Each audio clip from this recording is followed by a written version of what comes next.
Student, Bilasa coaching classes में आपका हार्दिक स्वागत है। आज हम छत्तीसगढ़ माध्यमिक शिक्षा मंडल रायपुर का शैक्षणिक सत्र 2021-22 माह सितंबर का असाइनमेंट नंबर 2 कक्षा 12वीं का और विषय हमारा है भौतिकी। इसका क्या करेंगे हम लोग, जितने क्वेश्चन हैं, टोटल कितने क्वेश्चन आए हुए हैं, 7 क्वेश्चन दिया हुआ है। यहाँ देख सकते हो आपकी स्क्रीन पर कितने क्वेश्चन, 5 क्वेश्चन दिए हुए हैं। इस 5 क्वेश्चन के हम लोग क्या करेंगे, पूरा हल देखेंगे और अच्छे से पूरा डिटेलिंग। ठीक है, पहला क्वेश्चन देखते हैं। पहला प्रश्न बोल रहा है अपवाह वेग क्या है। अपवाह वेग क्या है, अपवाह वेग और धारा में संबंध ज्ञात कीजिए। देखते हैं पहला क्वेश्चन का आंसर। अपवाह वेग, अपवाह वेग को अनुगमन वेग भी बोलते हैं। क्या बोलते हैं, अनुगमन वेग भी बोलते हैं। अपवाह वेग को बोलते हैं अनुगमन वेग। ठीक है, इसी को ही बोलते हैं हम लोग अपवाह वेग। ठीक, वीडी से प्रदर्शित करते हैं इसको। तो समझिएगा, इसको बहुत ही आसान है। कोई भी चालक जो रहता है, ये जैसे मान लीजिए कोई चालक है, कोई चालक में जब मुक्त इलेक्ट्रॉन जो होते हैं, मुक्त इलेक्ट्रॉन जब एक नियत औसत वेग से गति करता है, तो किसी चालक में जब मुक्त इलेक्ट्रॉन नियत औसत वेग से, कौन से वेग से, नियत औसत वेग, क्लियर है, जब किसी चालक में मुक्त इलेक्ट्रॉन नियत औसत वेग से गति करता है, तब उस वेलोसिटी को, उसके वेग को ही हम लोग क्या बोलते हैं, अनुगमन वेग कहते हैं, अपवाह वेग कहते हैं। इसको प्रदर्शित करते हैं हम लोग किससे, वीडी से प्रदर्शित करते हैं। किससे प्रदर्शित करते हैं, वीडी से प्रदर्शित करते हैं। क्लियर है। अब इसमें एक और क्वेश्चन दिया हुआ है। क्वेश्चन बोल रहा है कि अपवाह वेग और धारा में संबंध प्राप्त कीजिए। मतलब हमको अपवाह वेग वीडी और धारा, धारा बोले तो आई, इसमें क्या बताना है, हमको संबंध बताना है। देखते हैं इसका भी आंसर। अपवाह वेग, अपवाह वेग और धारा में संबंध, धारा में संबंध। क्लियर है, एकदम सिंपल है, समझिएगा इसको। मान लेते हैं कोई चालक है, इस चालक की लंबाई क्या है, L है, इसका क्षेत्रफल को A मान लेते हैं, इसमें मुक्त इलेक्ट्रॉन E है, एक इलेक्ट्रॉन पर आवेश हमारा क्या है, E है, इसमें इलेक्ट्रॉनों की संख्या जो है उसको क्या मान लेते हैं, N मान लेते हैं, N इलेक्ट्रॉन है हमारे पास।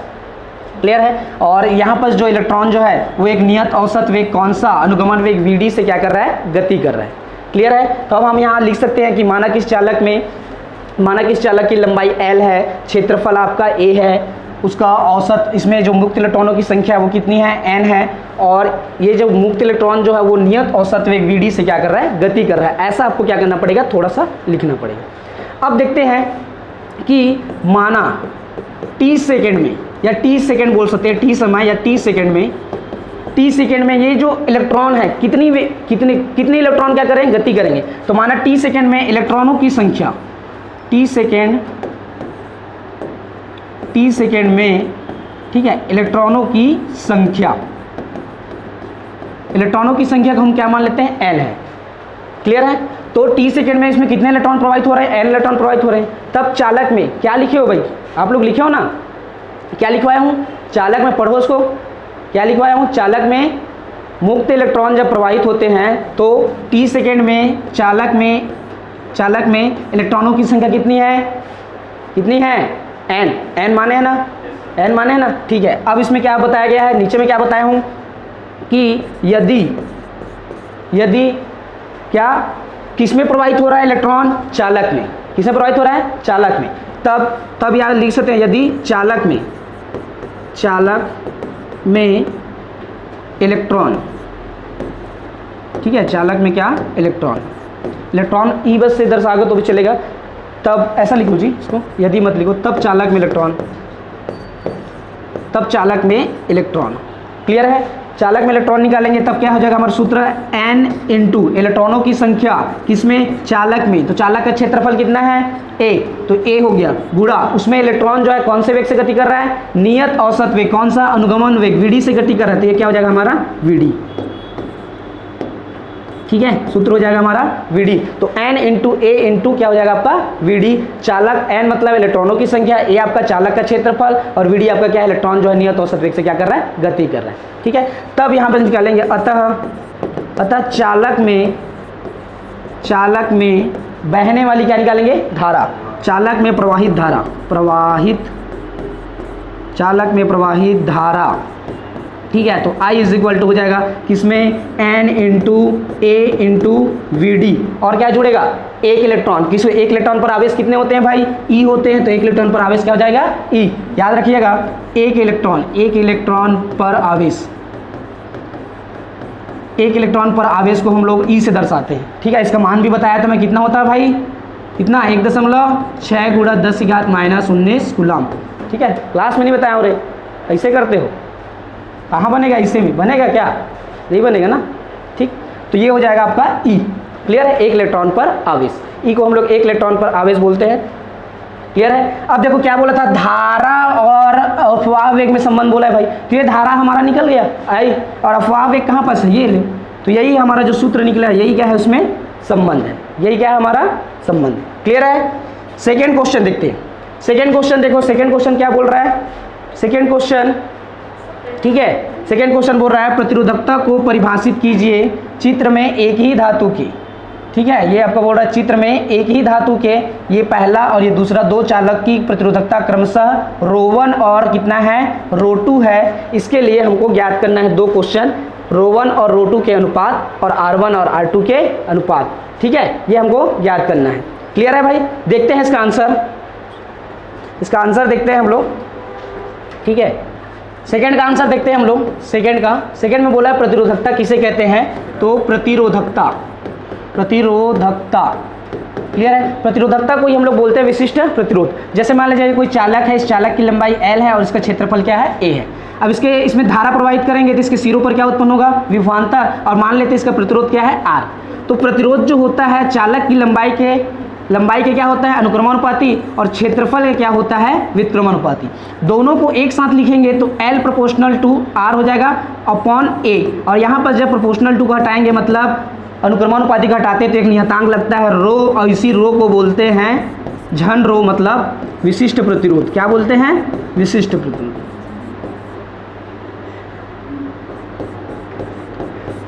ठीक है, विशिष्ट प्रतिरोध बोलते हैं, क्या बोलते हैं, प्रतिरोधकता कहते हैं। तो यहाँ से सूत्र निकालेंगे तो हमारा निकल जाएगा रो, अच्छा नाम रखा है भाई रो, रोने के लिए बोल रहा है ना, तो ये हो जाएगा हमारा रो, अरे कहाँ गया, रो इज इक्वल टू क्या हो जाएगा R into A upon L, clear है, समझ में आ गया। अब यहाँ पर परिभाषा निकालना है भाई, हमको परिभाषा पूछा है, तो परिभाषा देखो कैसे निकालेंगे। क्षेत्रफल को यदि मैं एकांक ले लूँ 1 और लंबाई को भी क्या ले लूँ एकांक मतलब 1, तो यहाँ पास मान रखूंगा तो रो बराबर क्या हो जाएगा R, रो बराबर क्या हो जाएगा R। तो परिभाषा क्या निकलेगा सौरभ बताओ, परिभाषा क्या निकलेगा, जब किसी चालक की लंबाई और क्षेत्रफल को एकांक माना जाता है तब उसके प्रतिरोध को क्या कहते हैं, विशिष्ट प्रतिरोध कहते हैं। क्या कहते हैं, विशिष्ट प्रतिरोध। चलो भावना बताओ, तो नहीं बताओगे, चल रे बताओ, हाँ बताओ।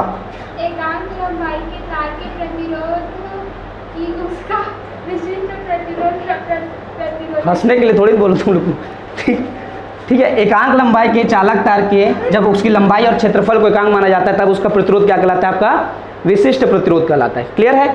अब इसमें दूसरा क्वेश्चन क्या बोला है भाई, देखो तो बोला है कि ρ1 और ρ2 के अनुपात बोला है ना, ρ1 और ρ2 का अनुपात। तो देखते हैं यहाँ पर पहला निकालेंगे, ठीक है। तो पहला हमारा क्या हो जाएगा ρ1 व ρ2 का अनुपात, ठीक है, ρ1 और ρ2 का अनुपात पूछा है, तो हो जाएगा आपका ρ1 बटे ρ2, क्या हो जाएगा ρ1 बटे ρ2। अब मैं बताया था आप लोग को कि कोई भी पदार्थ होता है, कोई भी चालक होता है जब एक ही प्रकार के पदार्थ होते हैं, समझना बताया था कि नहीं, लिखवाया था ना, जब एक ही प्रकार के पदार्थ होते हैं, एक ही प्रकार के चालक होते हैं तब उसका विशिष्ट प्रतिरोध या फिर रोधकता, प्रतिरोधकता क्या होती है, समान होती है। तो क्या हो जाएगा, इसका भी 1 हो जाएगा, इसका भी कितना हो जाएगा 1, मतलब ρ1 अनुपात ρ2, ρ1 और ρ2 में कितने का अनुपात होगा भाई, 1 अनुपात 1 का, क्लियर। दूसरा इसमें पूछा है, क्या पूछा है, दूसरा क्वेश्चन बोला है ये कि R1 व R2 में अनुपात ज्ञात कीजिए, बोले R1 और R2। तो देखो अभी हम सूत्र निकाले थे भाई, देखो थोड़ी देर पहले सूत्र निकाले थे, कहाँ गया रे, हाँ ये हमारा सूत्र निकला है, कहाँ गया, ये रो बराबर क्या होता है R into A upon L. तो यहाँ पास हमारे पास कितने चालक हैं, चालक कितने हैं, 2 चालक है, कितने चालक हैं 2 चालक है, तो सबका अलग अलग होगा कि नहीं भाई, सबका अलग अलग होगा ना। तो देखो यहाँ पर सबका अलग अलग होगा, तो ये आपका कहाँ गया, ठीक, यहाँ पर निकालेंगे तो ये हो जाएगा पहले का कितना हो जाएगा रो1 मतलब R1 निकालेंगे, ठीक है। तो ये हमारा हो जाएगा R1 इज इक्वल टू, सूत्र क्या था हमारा, rho is equal to R into A upon L, यही तो सूत्र था। यहाँ से किसका मान निकालेंगे, R1 का मान निकालेंगे, है ना। तो R1 का मान निकालेंगे तो रो तो आपका बराबर है, तो रो कैंसिल हो जाएगा, आपका कैंसिल हो जाएगा कि नहीं। तो R1 का सूत्र क्या निकल जाएगा, R1 बराबर क्या निकलेगा आपका बताओ, L1 बटे A1, ठीक है। और R2 बराबर क्या निकल जाएगा, L2 बटे A2, निकलेगा कि नहीं भाई, ठीक है। अब इसमें मान रखेंगे, कहाँ मान रखेंगे, क्या बोला है R1 बटे R2, तो यहाँ बस रख दो क्या L1 बटे A2 अपॉन L2 बटे सॉरी, ठीक है, A1 और A2। जब इसको गुणा में चेंज करेंगे तो R1 बटे R2 हो जाएगा, और ये क्या हो जाएगा आपका L1 बटे L2, गुणा ऊपर जाएगा तो ये हो जाएगा A2 बटे A1। क्लियर, समझ में आया कि नहीं भाई, आ गया ना, ठीक। अब हमको पता है, क्या पता है, R बराबर है किसके, L के, बताया था ना, R प्रोपोर्शनल टू L, तो जितनी उसकी लंबाई बढ़ेगी उतना उसका प्रतिरोध बढ़ेगा।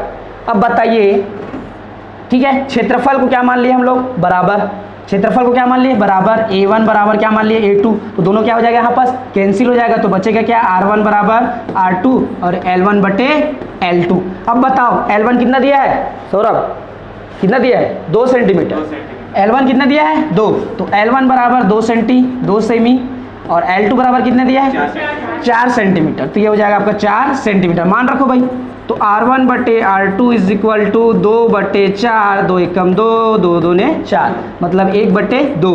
तो R1 और R2 का जो अनुपात है कितना आया, 1:2, ये आपका आंसर। क्लियर है, ये हमारा क्या हो गया आंसर, ठीक है।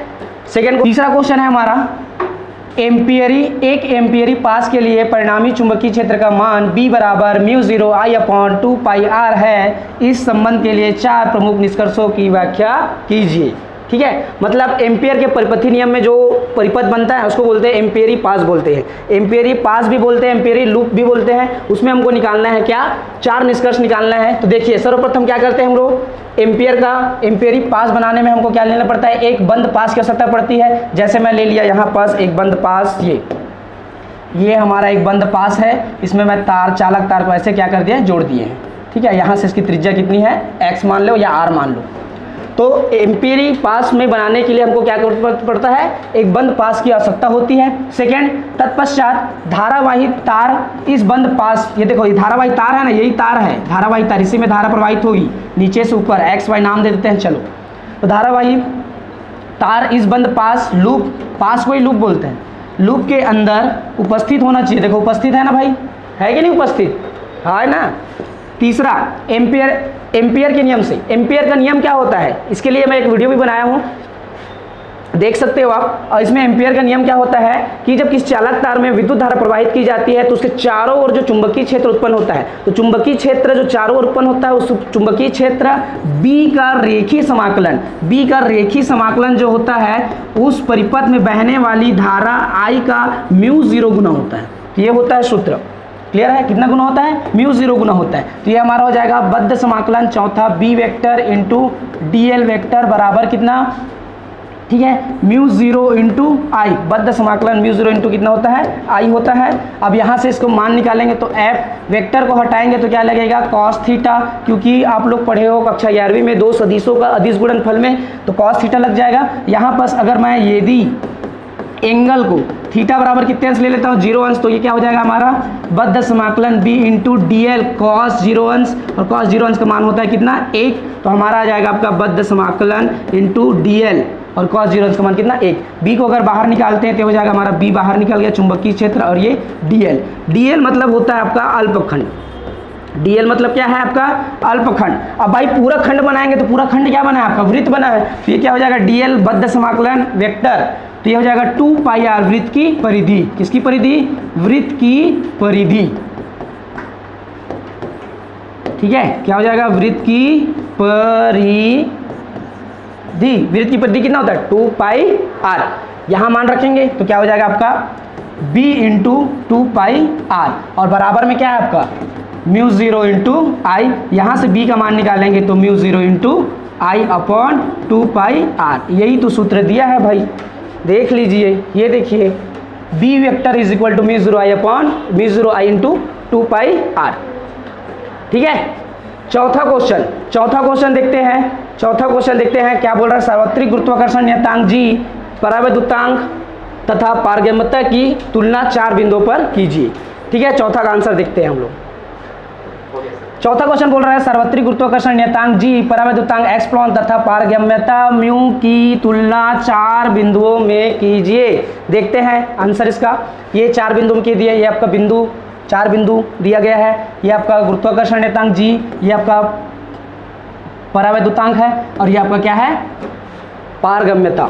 क्लियर है, पहला निष्कर्ष निकालते हैं इसका माध्यम पर। तो ये क्या होता है, गुरुत्वाकर्षण नियतांक माध्यम पर निर्भर नहीं करता, ये पारगम्यता जो होती है मतलब परावैद्युतांक हिंदी में भी लिख देता हूँ, परावैद्युतांक ये आपका नियतांक गुरुत्वाकर्षण नियतांक। ठीक है, क्या है आपका गुरुत्वाकर्षण नियतांक,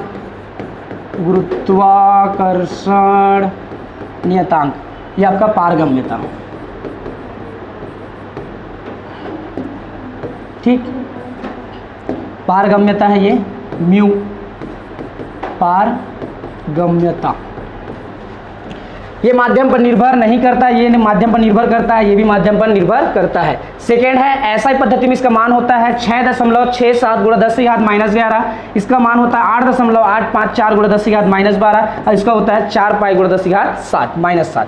तीसरा मान में परिवर्तन, तीसरा क्या होता है, मान में परिवर्तन, तो इसमें ये इसका मान में परिवर्तन नहीं होता, नियत होता है। इसका मान में परिवर्तन क्या होता है, इसके मान क्या रहता है, नियत रहता है। इसका मान नियत नहीं रहता, इसका मान परिवर्तित होते रहता है, कम ज़्यादा, इसका भी मान क्या है, नियत नहीं रहता, परिवर्तित होते रहता है।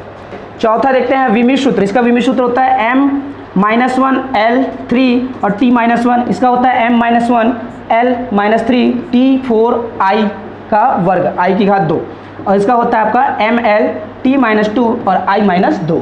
बड़ा कोष्टक लगाना जरूरी है क्योंकि विमित सूत्र में बड़ा कोष्टक लगता ही है। अगला क्वेश्चन देखते हैं हम। पांचवा क्वेश्चन बोल रहा है विभव प्रवणता को परिभाषित कीजिए और चित्र में दिए गए चित्र में धारा का मान बताइए। तो देखते हैं विभव प्रवणता, क्या विभव प्रवणता,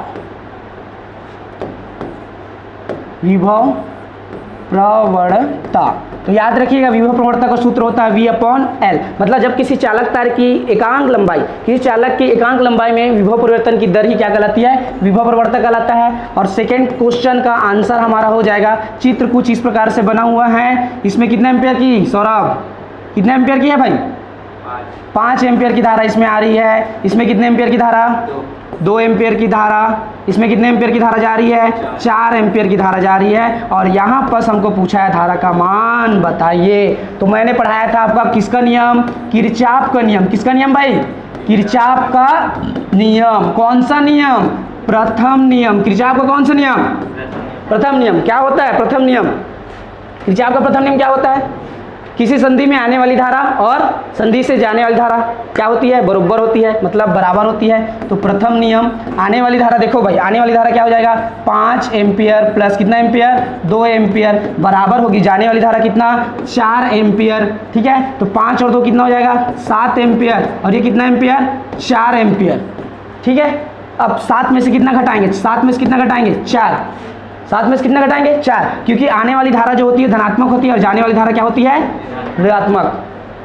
ठीक है ना, तो 4 में 7 में 4 घटाएंगे कितना आ जाएगा आपका, 3 एम्पियर। अर्थात इसमें जो धारा बहेगी कितने एम्पियर की बहेगी, 3 एम्पियर की धारा बहेगी। कितने एम्पियर की, 3 एम्पियर की धारा। अरे सिंपल सी बात है भाई, 5 एम्पियर की धारा आ रही है, 2 एम्पियर की धारा आ रही है, टोटल हो गया 5 और 2 7 एम्पियर की धारा हो गया। 7 एम्पियर की धारा यहाँ पर पहुँची, 4 एम्पियर इधर चला गया, तो बचा कितना, 3, तो डायरेक्टली कितना, 3 एम्पियर की धारा। ये इस प्रकार से हमारा सभी क्वेश्चन का हल कंप्लीट होता है। आशा करता हूँ आपको अच्छे समझ में आया होगा। और नेक्स्ट असाइनमेंट के लिए चैनल को हमारा सब्सक्राइब कर लीजिएगा, लाइक भी कर दीजिएगा और फॉलो भी कर दीजिएगा। धन्यवाद।